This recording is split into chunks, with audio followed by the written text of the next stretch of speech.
بہادر شاہ ظفر آخری مغل بادشاہ تھا اور 1857 کی جنگ آزادی کے دوران انگریزوں کے خلاف مجاہدین آزادی کا سپہ سالار تھا۔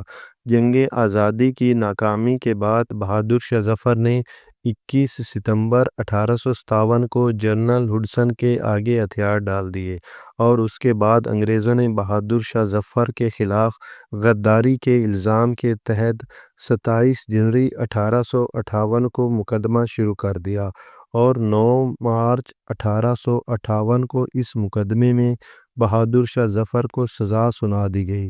7 اکتوبر 1858 کو بہادر شاہ ظفر کو رنگون جلا وطن کر دیا گیا اور 7 نومبر 1862 کو بہادر شاہ ظفر کا رنگون میں انتقال ہوا۔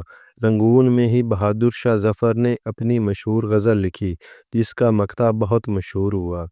کتنا ہے بد نصیب ظفر دفن کے لیے 2 گز زمین بھی نہ ملی کوئے یار میں۔